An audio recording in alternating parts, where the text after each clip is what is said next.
Good morning students. Next जहाँ तक आपका हो गया था उसका आगे का आपका नेक्स्ट टॉपिक है recombination of white light. It means white light को हम लोग जैसे दोबारा कंबाइन कैसे करके पा सकते हैं। ठीक है, तो न्यूटन साहब ने इसमें एक एक्सपेरिमेंट किया था जिसमें इन्होंने, मैं आपको इन शॉर्ट पहले सीक्वेंस पहले बता दे रहा हूँ, जिसमें इन्होंने ये बताया था कि इन्होंने दो प्रिज्म ले लिया था। एक प्रिज्म को इन्होंने उल्टा कर दिया, दूसरे प्रिज्म को सीधा रखा था। तो इन्होंने जैसे पहले प्रिज्म से लाइट वाइट लाइट्स को पास कराया तो रिफ्लेक्शन के बाद ये 7 कलर्स में डिवाइड हो गया, और वो दूसरे लेंस पे दोबारा दूसरे प्रिज्म दोबारा इंसिडेंट होता है, और रिफ्लेक्शन के बाद वो फिर से वाइट लाइट में कन्वर्ट हो जाता है। इट मीन्स इन्होंने ये बताया कि वाइट लाइट को हम लोग दोबारा कंबाइन करके दोबारा पा सकते हैं। इट मीन्स अगर जैसे वाइट लाइट से 7 कलर में डिवाइड हो गया तो 7 कलर को दोबारा हम लोग वाइट लाइट में कन्वर्ट कर सकते हैं। ठीक है, आइए देखते हैं इसको, थोड़ा सा डिटेल में पढ़ते हैं। Newton showed that the reverse of depression of light is also possible. Newton साहब ने ये बताया कि जो आपके वाइट लाइट का डिस्प्रेशन होता है, फैलाव, वो आपका उसका उल्टा मतलब फैलाव को उल्टा मतलब दोबारा इकट्ठा हो जाना, वो दोबारा पॉसिबल है। इट मीन्स वाइट लाइट में फिर से कन्वर्ट हो जाना पॉसिबल है। इन्होंने बताया he kept two prism close to each other. उन्होंने दो प्रिज्म लिया और दोनों के दूसरे के पास रखा। ठीक, one is erect position and other is inverted position. एक का पोजीशन सीधा था, दूसरे पोजीशन क्या था, उल्टा था। The light gets displace when pass through the first prism. जब आपकी लाइट पहले प्रिज्म से पास होती है तो उस केस में क्या हो जाती है, वो डिस्प्लेस हो गया, मतलब वो अलग अलग 7 कलर्स में डिवाइड हो गए। ठीक, the second prism receive all the 7 colours rays from first prism. और आपका जो सेकेंड प्रिज्म था वो फर्स्ट प्रिज्म से जो 7 कलर में डिवाइड हो गया था उसको दोबारा रिसीव करता है। ठीक, and recombines then into original white light, और उसको दोबारा रिकम्बाइन करके फिर से सफ़ेद लाइट में परिवर्तित कर देता है। This observation show that sunlight is made up of 7 colours. इस प्रकार ये ऑब्जर्वेशन ये शो करता है कि सनलाइट जो होती है आपके 7 कलर से मिलकर बनी होती है। ठीक, any light that gives spectrum similar to that of sunlight is called white light. ऐसी लाइट जो 7 कलर का स्पेक्ट्रम देती है, ऐसे लाइट को हम लोग क्या बोलते हैं, वाइट लाइट बोलते हैं। ठीक, 7 कलर सनलाइट के जैसा स्पेक्ट्रम जो होता है 7 कलर में डिवाइड होता है, ऐसे लाइट को हम लोग वाइट लाइट बोलते हैं। ठीक, तो आइए फिगर में थोड़ा सा देख लेते हैं। आपको फिगर में देख रहे हैं, आपको यहाँ एक फर्स्ट प्रिज्म और ये सेकंड प्रिज्म है। ठीक, यहाँ पे उन्होंने क्या किया, एक वाइट लाइट का एक लाइट जो था फर्स्ट प्रिज्म, उन्होंने क्या क्या इंसिडेंट कराया। ठीक, यहाँ पे एक स्लिट लगा दिया था, स्लिट के द्वारा पास कराया। ठीक, तो जैसे ही यहाँ पे आया तो ये आपका मीडियम चेंज हो गया, ये वाइट से ये एयर से आपका कौन से मीडियम में चला गया, ग्लास मीडियम में। ठीक, तो ग्लास मीडियम में जाने के बाद यहाँ से दोबारा ये जब बाहर निकलता है तो ये आपके 7 कलर में डिवाइड हो जाता है, ऐसे है ना। फिर ये दोबारा रिकम्बाइंड होके, यहाँ दिख रहा है कि नीचे पॉइंट पे दोबारा रिकम्बाइंड होके फिर से ये दोबारा सेकंड प्रिज्म से पास होता है, और जब ये दोबारा निकलता है तो एक वाइट लाइट सिर्फ निकलती है। इट मीन्स ये क्या शो करता है, आपका scattering of light and recombination of light. ठीक है, चलिए नेक्स्ट टॉपिक है आपका रेनबो। इंद्रधनुष आप लोग ने बचपन में देखा होगा कि जब भी बारिश के सीजनों में जैसे बारिश होता है उसके थोड़ी देर बाद अगर थोड़ा सा भी धूप निकलता है तो आपको इंद्रधनुष 7 कलर में बना हुआ धनुष दिखाई दे सकता है, जिसको रेनबो बोलते हैं। ठीक, अ rainbow is a natural spectrum appearing in the sky after a rain shore. आपका इंद्रधनुष क्या होता है, इंद्रधनुष एक आपका प्राकृतिक स्पेक्ट्रम होता है जो कि अक्सर आकाश में रेन शोअर मतलब बारिश की बौछार के या बूंदों के बाद दिखाई देता है। ठीक, it is causes by dispersion of sunlight by tiny water droplets present in the atmosphere.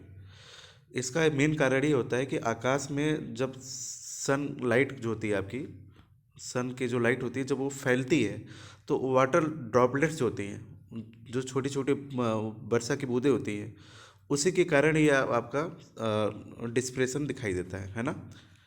इसका एक इन शॉर्ट आप ये समझ लो कि जैसे ये जो आपकी ड्रॉपलेट्स होती हैं ये आपकी एक एज ए प्रिज्म की तरफ काम करती हैं। ठीक, तो जैसे सनलाइट्स आपके बूंदों में पड़ती है तो ये क्या करती है, वहाँ पे जैसे आपका इंसिडेंट होता है रिफ्लेक्शन के बाद वो क्या होता है 7 कलर्स में आपके डिवाइड हो जाती हैं, अलग अलग, है ना। तो जैसे ही जो 7 कलर बेबगोर होता है कलर में डिवाइड हो जाती हैं, और ये चूँकि जो आपकी ड्रॉपलेट्स होती है बहुत आपस में क्लोज होती हैं तो एक रैम्बो की तरह फॉर्म हो जाता है, और जिसको हम लोग रैम्बो बोलते हैं, है ना। चलिए आगे बढ़ते हैं। A rainbow is always form in a direction opposite to that of the sun. ये जो रेनबो होता है हमेशा सन के जिस दिशा में आपका जिस डायरेक्शन में सन रहता है उसका हमेशा अपोजिट डायरेक्शन में फॉर्म होता है, ठीक। The water droplets act like small prism, आपके जो वाटर पानी के जो छोटी छोटी बूंदें होती हैं वो आपके स्मॉल प्रिज्म की तरह काम करती हैं, ठीक। They refract and finally refract they reflect and displace the incident sunlight, ये क्या करती है, जो आपके सनलाइट इंसिडेंट होती है उसको रिफ्लेक्ट करती है और डिस्प्लेस करती है और उसको फैला देती है, ठीक, अलग अलग डायरेक्शन में। देन रिफ्लेक्ट इट इंटरनली, उसके बाद इसका इंटरनली मतलब आंतरिक रिफ्लेक्शन होता है, ठीक, आंतरिक रिफ्लेक्शन होता है। And finally reflect it again when it comes out of the rain drop, उसके बाद दोबारा ये जब पानी की बूंदों से बाहर की तरफ आता है दोबारा यहाँ पर दोबारा इसमें रिफ्लेक्शन होता है, ठीक। Due to dispersion of light and internal reflection, इस प्रकार से डिस्पर्सन ऑफ लाइट, लाइट का फैलना, और internal reflection different internal reflection different colour reach the observers eye, जिसके कारण ऑब्जर्वर आई तक अलग अलग कलरों में ये ऑब्जर्व हो दिखता है, ठीक, मतलब 7 कलरों में डिवाइड हुआ दिखता है। Rainbow can also be seen on A sunny day by looking at the sky, rainbow अक्सर आपका सनी डे के टाइम में देखा जाता है आकाश में, थ्रू ए वाटरफॉल और थ्रू ए वाटर फाउंटेशन, जब आपका पानी के छोटे छोटे बूंदे गिरते रहे या पानी के छोटे छोटे फव्वारे गिरते रहते हैं, ठीक, with the sun behind you, और उस केस में सन आपके पीछे की तरफ होना चाहिए, है ना। चलिए आगे बढ़ते हैं। नेक्स्ट टॉपिक है आपका एटमॉस्फेरिक रिफ्लेक्शन। आइए ये क्या होता है।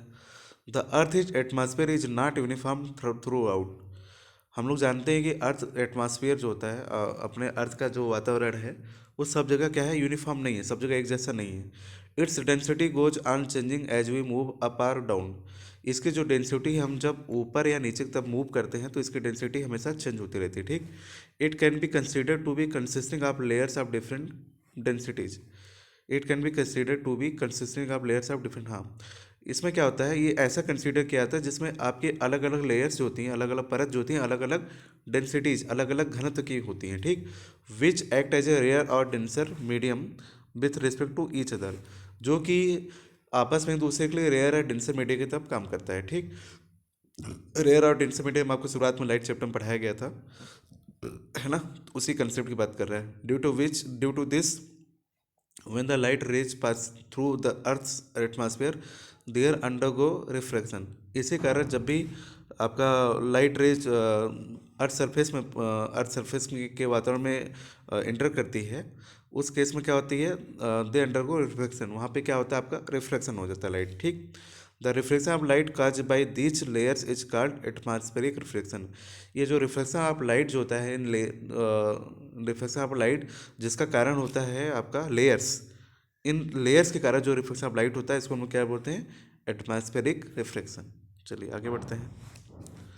नेक्स्ट है आपका some phenomena based on the atmospheric reflection, कुछ ऐसे बेसिक फिनोमेना हैं जो कि आपकी एटमॉस्फेरिक रिफ्लेक्शन के पे बेस है, ठीक। पहला है आपका ट्विंकलिंग ऑफ स्टार्स, मतलब तारों का चमकना, तो मतलब तारों का चमकना ऐसा आप कभी कभी आकाश में देखिए आपको लगता है जैसे तारे चमकते हैं तो उसमें थोड़ा सा धुंधलापन भी बीच में दिखता रहता है ना, उसका रीजन क्या है, वही रीजन आपको बताना है। The twinkling of star is due to atmospheric reflection of star light, ये तारों का जो ट्विंकलिंग होता है, जो चमकना होता है, वो स्टार लाइट के एटमॉस्फेरिक रिफ्लेक्शन के कारण होता है, ठीक। हम लोग सभी जानते हैं कि तारों में अपना खुद का लाइट होता है ना। As the light from the ear star enters the earth atmosphere, ये जो स्टार से आपके लाइट होती है, तारों की जो लाइट होती है वो क्या होती है, आपकी एटमॉस्फेयर में इंटर करती है, अर्थ के एटमॉस्फेयर में इंटर करती है, ठीक। It undergoes reflection due to varying optical densities of air at various altitude, अब इसमें क्या होता है, जैसे ही आपकी स्टार लाइट्स अपने अर्थ सरफेस के एटमॉस्फेयर अंदर करती है, हम लोग जानते हैं यहाँ कि अलग अलग हाइट्स पे, अलग अलग एल्टीट्यूड पे अलग अलग डेंसिटीज होती है, ठीक है होती है, जिसके कारण इसमें क्या होता है, रिफ्लेक्शन होना स्टार्ट हो जाता है। The continuously changing atmospheric reflection the light be different amounts, अब इसमें अलग अलग डेंसिटीज का अलग अलग एल्टीट्यूड पे लाइट का बार बार रिफ्लेक्शन होना, ये क्या होता है, कंटिन्यूसली आपका एटमॉस्फेरिक रिफ्लेक्शन बार बार होता रहता है, ठीक। और इसमें लाइट का जो रिफ्लेक्शन होता है वो अलग अलग अमाउंट्स में होता है। In this way the state reaching our eyes increase and decrease continuously and the star appear to twinkle at night, इसके कारण स्टार लाइट आपका कभी कभी बहुत लाइट अपने आंखों पर जो आती है कभी कभी बहुत ज़्यादा बढ़ी हुई दिखती है स्टार लाइट, और कभी कभी घटी हुई दिखती है, and the star appear to twinkling light, और इसी कारण आपका जो तारा होता है वो ट्विंकलिंग चमकता रहता है ना आपका। चलिए नेक्स्ट है आपका the star seem higher than actually here. दूसरा क्या होता है, आपके जो तारे होते हैं एक्चुअल में जितने होते हैं उससे ज़्यादा ऊपर दिखाई देते हैं, मतलब उसकी हाइट कम होती है बट एक्चुअल हमको उससे ज़्यादा हाइट पे दिखाई देता है जब हम लोग नीचे अर्थ सरफेस से स्टार्स को देखते हैं। At the light from stars enter the earth atmosphere, जैसे कि हम लोग जानते हैं स्टार की जो लाइट होती है वो आपके पृथ्वी के वातावरण में इंटर करती है, ठीक। It undergoes reflection and bends toward the normal each time due to the atmospheric reflection. और जैसे ही ये अंदर की तरफ आता है, इसको अंदर की तरफ आता है, अभी जस्ट अभी मैंने आपके ऊपर डिस्कस किया, अलग अलग एल्टीट्यूड पे अलग अलग आपके डेंसिटीज होती हैं जिसके कारण इसमें रिफ्लेक्शन होता है, ठीक। और इस रिफ्लेक्शन के कारण क्या होता है, ये आपके नॉर्मल तरफ का क्या होती हो जाती है, बेंड होती चली जाती है, झुकती चली जाती है। जैसे मैंने आपको बताया था जब मीडियम चेंज होता है तो आपकी जो रिफ्लेक्शन ऑफ लाइट होती है वो या तो नॉर्मल की तरफ बेंड होती है या थोड़ा अवे हो जाती है, राइट। तो and bends towards the normal each time, और हमेशा क्या होता है हर एक केस में वो नॉर्मल तरफ आपका बेंड होता चला जाता है ड्यू टू एटमॉस्फेरिक रिफ्लेक्शन। चलिए आगे बढ़ते हैं। Therefore the apparent position of the star is slightly different from its actual position. यही कारण है जिसके कारण जो अपने तारों का एक्चुअल पोजिशन होता है वो स्लाइटली डिफरेंट होता है ना। वो जहाँ पे एक्चुअल दिखना चाहिए वहाँ पे नहीं दिखता है। The stars appear to be slightly higher than its actual position, इसी कारण जो आपके स्टार होते हैं वो आपके एक्चुअल पोजीशन बहुत ज़्यादा हाइट पे दिखाई देते हैं, ठीक। When view near the horizon, जब हमने इसको हॉरिजन पॉइंट से नीचे तक देखते हैं, है ना। तो ये देखिए कुछ आपका फिगर में दिखाया गया है, एक बच्चा नीचे ऑब्जर्वर है, नीचे अर्थ सरफेस ऑब्जर्व कर रहा है। तो ये देखिए आपका स्टार है, यहाँ से स्टार की लाइट यहाँ पर ऑब्जर्व कर रही है, यहाँ से आने तक में हम लोग के आँख को आने तक में कई बार एटमॉस्फेयर रिफ्लेक्शन होता है जिसके कारण एक्चुअल जो स्टार यहाँ पे दिखता है जबकि उसका एक्चुअल पोजीशन कहाँ होता है, आपका यहाँ पे होता है ना।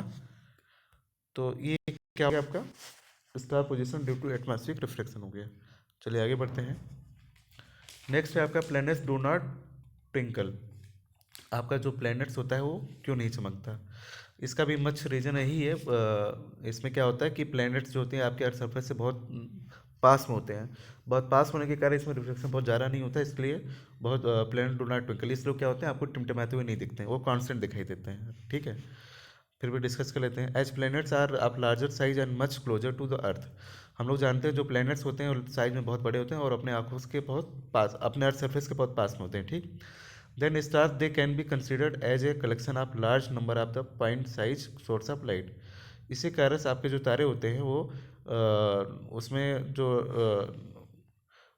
सोर्स ऑफ लाइट होता है उसका क्या होता है, कलेक्शन जो होता है बहुत लार्ज में, बहुत बड़ी संख्या में होती है ना। क्यों, क्योंकि अपने वो प्लैनेट्स के नियर पॉइंट पे होती है। The total variation in the amount of light entering our eyes from all these individual points size source will average out to zero which nullify the twinkling effect of each other. अब ये बोला कि the total variation in the amount of light, ये जो अपनी आँखों में जो टोटल वेरिएशन होता है लाइट जो इंटर करती है वो from all these individual point size source of light, जहाँ की सोर्स ऑफ लाइट से आती है क्या होती है, इसका अगर एवरेज निकाला जाए तो एवरेज बहुत ना के बराबर होता है, या नॉर्मली मतलब एवरेज जो रिफ्लेक्शन आता है ना के बराबर होता है तो जीरो के बराबर होता है। और डेट्स वाई हमको ट्विंकलिंग ऑफ द इफेक्ट क्या होता है प्लैनेट से बहुत ज़्यादा नहीं होता है, ठीक। चलिए नेक्स्ट है आपका advance sunrise and delay sunset. इसका मतलब है कि सनराइज जो दिखती है, जब आपका सनराइज आता है उसमें सनराइज कुछ समय पहले ही हमको दिखने लगता है और जब सनसेट होता है तो उसमें थोड़ा सा डिले दिखता है ना। उसका रीजन क्या है, आइए उस रीजन को देखते हैं। The sun is visible to us about 2 minutes before the actual sunrise. तो ये जो हम लोग जानते हैं सन जो विजिबल होती है about 2 minutes before the actual sunrise, जब सूर्यास्त होता है उसके 2 महीने पहले ही, 2 महीने मैंने बोलते हैं 2 मिनट पहले ही आपका सनलाइट क्या होती है विजिबल हो जाती है, और सूर्यास्त के 2 मिनट बाद हमको ये दिखता है ना। This is because of the atmospheric reflection. इसका मेन कारण क्या होता है, एटमॉस्फेरिक रिफ्लेक्शन।